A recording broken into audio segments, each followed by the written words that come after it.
Hello everyone, इस video में हम पढ़ेंगे इंग्लिश एनसीईआरटी क्लास 7th का चैप्टर 2 गिफ्ट ऑफ चप्पल। इसमें हम इसके क्वेश्चन आंसर्स देखेंगे और हमने पूरा चैप्टर कवर ऑलरेडी कर रखा है। आप चैनल की प्लेलिस्ट में जाकर उसको देख सकते हैं। तो फर्स्ट क्वेश्चन है, the music master is making loving music. Read about the sentence in the text that express this idea. तो म्यूजिक मास्टर बहुत ही प्यारा सा म्यूजिक बजा रहे थे, तो आपको ये टेक्स्ट में बताना है जो चैप्टर में गिवन है कि कौन सी लाइन से हमें ये पता लगता है। The music master is making lovely music as it was expressed by the music master's notes seem to be float up and settled perfectly in the invisible tracks of melody. तो ऐसे में पता लगता है कि ऐसा बोला जाता है चैप्टर में कि म्यूज़िक मास्टर जो नोट्स बजा रहे थे, जो म्यूज़िक बजा रहे थे, वो ऐसा लग रहा था फ्लोट कर रहा है, बह रहा है बिल्कुल परफेक्ट तरीके से, अच्छे तरीके से। इनविजिबल ट्रैक्स मतलब जो ट्रैक्स हमें दिख नहीं रहे हैं मेलोडी के, इतनी प्यारी आवाज़ थी कि वो इनविजिबल ट्रैक्स ऑफ मेलोडी में वो बह रहे थे। It was like the wheels of train fitting smoothly into the rails and wheezing along. और वो ऐसा लग रहा था जैसे कि जो ट्रेन के व्हील्स हो, जो बहुत ही प्यारे स्मूथ तरीके से आराम से चल रहे हो रेल के ट्रैक्स पर। अब नेक्स्ट क्वेश्चन है, Had the beggar come to रुक्मणी's house for the first time? Give reasons for your answer। क्या बैगर जो था, जो बैगर का मतलब होता है भिखारी, तो जो भिखारी जो था वो क्या रुक्मणी के घर पहली बार आया था? और अपना जो आप आंसर देंगे उसका रीज़न दीजिएगा। तो नहीं, no, the beggar hadn't come to Rukumani's house for the first time, as he himself confirmed that he survived on the kindness of the family members from 1 week। तो जो बैगर था वो पहली बार नहीं आया था रुकुमनी के घर, क्योंकि बैगर ने एक बात खुद भी एडमिट करी थी, कंफर्म करी थी। मतलब कंफर्म करने का मतलब होता है जैसे कि खुद ही बात को पूरी तरीके से मान लेना। तो कंफर्म की थी कि हाँ, वो रुकुमनी और उसकी फैमिली की काइंडनेस पे, की अच्छाई पर ही सर्वाइव कर रहा है, रह पा रहा है पिछले 1 हफ्ते से। क्वेश्चन नंबर 3 है, sharp V-shaped line had formed between her eyebrows. What does it suggest to you about रुकुमनी's mood? तो एक शार्प मतलब बहुत ही ज़्यादा तीखी वी शेप्ड की लाइन उनके आईब्रोज के ऊपर बन गई थी। इस जेस्चर से, इस बात से आप क्या समझते हैं रुकुमनी के मूड के बारे में, कि वो कैसा लग रहा था उनको, कि वो क्या सोच रही थी? It suggest that Rukmani was very angry and upset with Ravi. तो ये वाला जो जेस्चर है वी शेप्ड लाइन वाला, ये सजेस्ट करता है कि रुकुमनी बहुत नाराज़ थी और अपसेट थी। किससे? रवि से। मतलब काफ़ी ज़्यादा नाराज़ थी और गुस्सा थी। एंग्री का मतलब गुस्सा होना है, अपसेट का मतलब थोड़ा सा नाराज़ सा होना, खुश ना होना किसी से। क्वेश्चन नंबर 4 है, describe the music teacher as seen from the window. Music teacher को आपको डिस्क्राइब करना है जैसे कि वो विंडो से दिखाई दे रहे थे। तो इसका आंसर है, the music teacher was of bony figure of the music master. He was mostly bald head. He had a mostly bald head with a fringe of the oiled black hair falling around his ears and an old-fashioned tuff. A gold chain gleamed around his leathery neck, and a diamond ring glittered on his head as it glided up and down the steam of the violin. तो इसमें है music master के बारे में बताया गया है कि मतलब वो थोड़े बोनी, थोड़ी हाइट के थे और उनकी जो मतलब बाल थे सर पे नहीं थे, बॉल्ड थे, मतलब टकले थे। बॉल्ड का मतलब होता है टकला, तो बॉल्ड उनका टकला था, मतलब सर पे बाल नहीं थे और बाल मतलब तेल लगा हुआ था सर पर। उनके ईयर्स मतलब टफ़ था, एक उनके ओल्ड फैशन का टफ़ लगा हुआ था उनके कानों के पास। गले में गोल्ड की चेन पहनी हुई थी जो ग्लीम कर रही थी, चमक रही थी। उनकी नेक के पास डायमंड की रिंग उनके हाथ में थी जो बहुत ही तेज़ ग्लिटर कर रही थी, चमक रही थी जब वो वायलिन को बजा रहे थे। नेक्स्ट क्वेश्चन है, what makes Mridu conclude that the beggar had no money to buy chappal. तो मृदु जो था उसने कैसे कंक्लूड किया था, वो कैसे इस निश्चय पे पहुंचा था कि बेगर के पास कोई भी पैसे नहीं है चप्पल खरीदने के लिए? तो इसका आंसर है, Mridu conclude that beggar had no money to buy chappal as she saw large pink peeling blisters on the soles of his bare feet. तो मृदु ने ये कंक्लूड कर लिया था कि वो जो भिखारी है उसके पास कोई भी पैसे नहीं है चप्पल खरीदने के लिए, क्योंकि उसने देखा था उस बैगर के पैरों के नीचे काफ़ी बड़े बड़े से ब्लिस्टर्स का मतलब होता है फोड़े, काफ़ी बड़े बड़े फोड़े निकले हुए थे उसके पैरों के नीचे। और उसके बेयर फुट, क्योंकि जो उसके पैर जो थे वो नंगे थे। बेयर फुट का मतलब होता है बिना चप्पलों के पैर।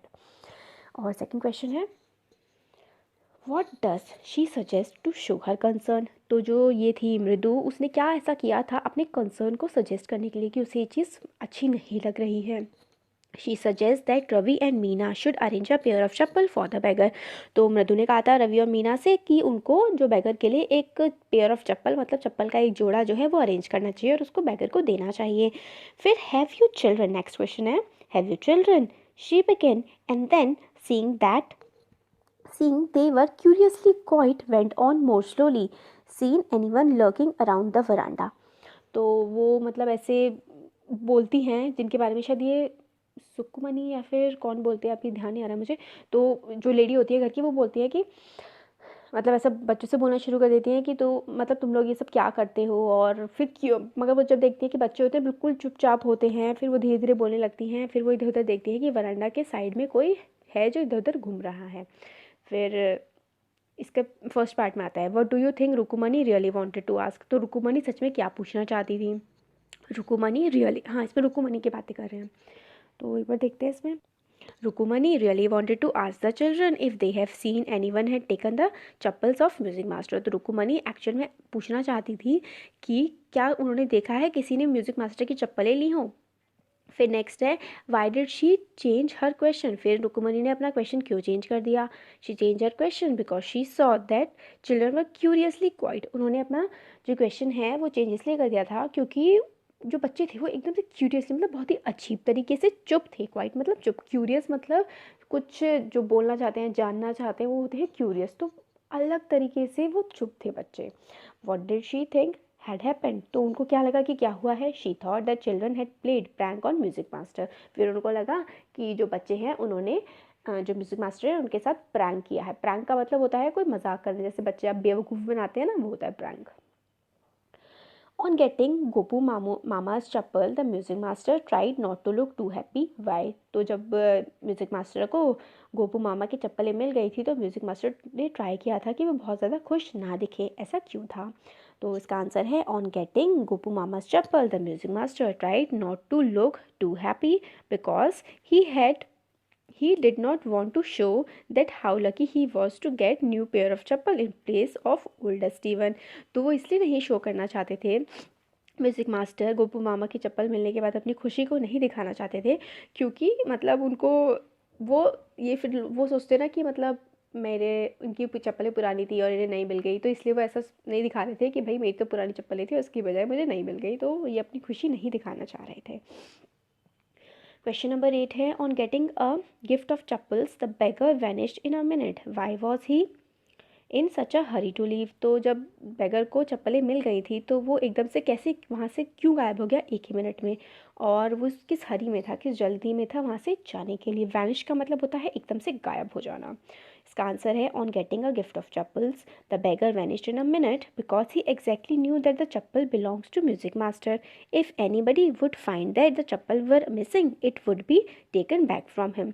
तो मतलब उसको शायद पता होगा कि किसी और की चप्पलें हैं, और अगर किसी को पता लग जाएगा ये म्यूजिक मास्टर की चप्पल हैं तो मतलब उससे शायद वो चप्पल वापस मांग ले। और इसका एक पॉसिबल आंसर ये भी हो सकता है कि क्योंकि पहले उसके पास चप्पल ही नहीं थी तो वो गर्मी की वजह से सड़क पर चल नहीं पा रहा था, तो अब अगर उसके पास चप्पलें आ गई थी तो वो आराम से उस गर्म सड़क पर चल सकता था, तो इसलिए वो फटाफट वहाँ से चला गया था। क्वेश्चन नंबर 9 है walking towards the kitchen with Mridu and Meena Rukmani began to laugh, what made her laugh. और जब वो मृदु और मीना के साथ रुकुमनी जो आगे जा रही थी किचन की तरफ, फिर वो एकदम से हंसने लगी। तो क्या कारण था उनके हंसने का। Walking towards the kitchen with Mridu and Meena, Rukumani began to laugh because she had done the same thing absent-mindedly by giving pair of chappal of Goku Mama without his consent। तो उन्होंने भी बिल्कुल वही काम किया था जो बच्चों ने किया था कि बिना उनकी किसी की इजाज़त के, मतलब एक पर्सन की इजाज़त के बिना उसकी चीज़ किसी और को दे देना, क्योंकि गोकू मामा से पूछे बिना उन्होंने रुकुमनी ने गोपू मामा की चप्पलें किसको देती थी, म्यूज़िक मास्टर को। यही बच्चों ने किया था, बच्चों ने म्यूजिक मास्टर की चप्पलें किसको दे दी थी, बैगर को। तो नेक्स्ट क्वेश्चन है पार्ट 2, मेरे ख्याल से पार्ट 1 का है या फिर पार्ट 2 का है, देख लीजिए जो भी ये क्वेश्चन है इसमें बुक में। What is the secret that Meena shares with मृदु इन द बैकयार्ड। तो मीना ने क्या सीक्रेट शेयर किया था मृदु के साथ बैकयार्ड में, मतलब पीछे की तरफ जो घर वाला पार्ट होता है उसको बैकयार्ड कहते हैं।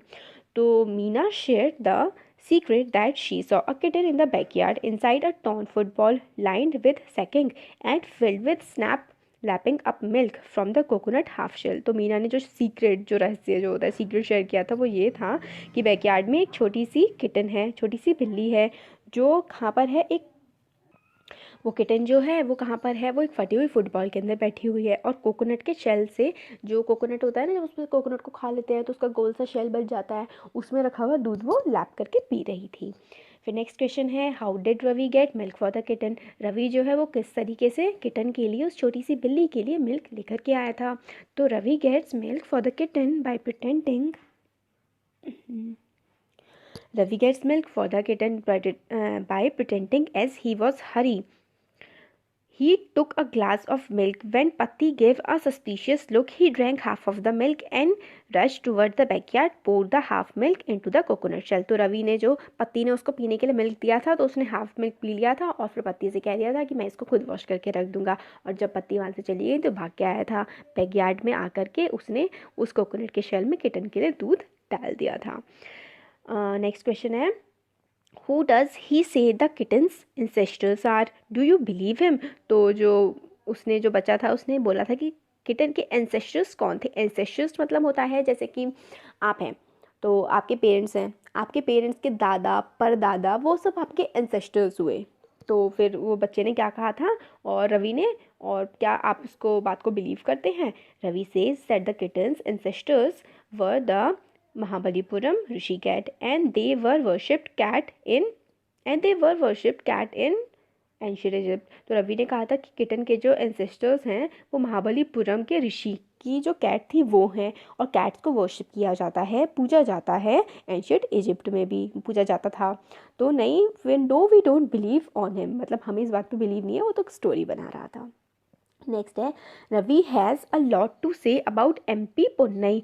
This shows that Ravi MP Ponnai के बारे में बहुत कुछ कहना चाहता था। और ये क्या दिखाता है, ये दिखाता है his knowledge of history is sound, he has a rich imagination, he is an intelligent boy.